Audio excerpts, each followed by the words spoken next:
எத்தனையோ சாதனைகள் செய்த கட்சியை தொடர்ந்து திருமாவளவன் அவர்கள் இழிவுபடுத்தி கொண்டிருக்கின்றார். அது தவிர்க்க வேண்டும். எங்களாலும் பேச முடியும், அவங்க கட்சியை பற்றி தரவுருவாக எங்களாலும் பேச முடியும். இதோட நிறுத்திக்குங்க. நீங்கள் மாநாடு நடத்தினா நடத்திட்டு போங்க. மது ஒழிக்கணும்னு எல்லாருடைய விருப்பம்தான். இந்தியாவில் மது ஒழிக்கின்ற ஒரு மாநாடோ ஒரு ஆர்ப்பாட்டமோ ஒரு கூட்டமோ யார் நடத்தினாலும் நாங்கள் அதை ஆதரிப்போம். அந்த வகையிலே தான் திருமாவளவன் இது நடத்தினா நாங்கள் ஆதரிப்போம், அவ்வளோதான். அதில் எங்களை அழைக்கிறாரு, கூப்பிடல, அதெல்லாம் வேறு விதம்.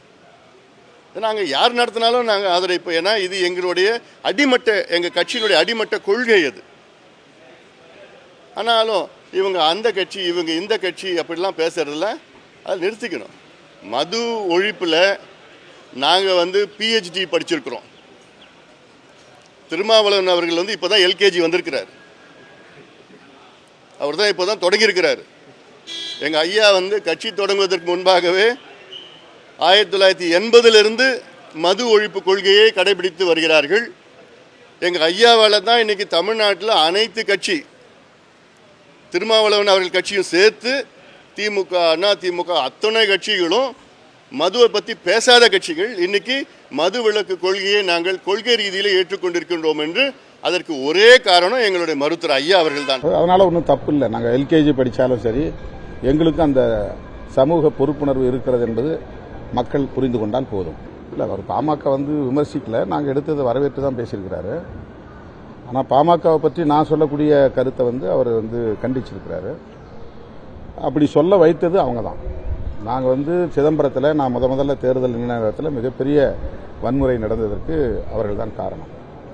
சோசியல் இன்ஜினியரிங் என்கிற பெயரில் பாமக எடுத்த நிலைப்பாடு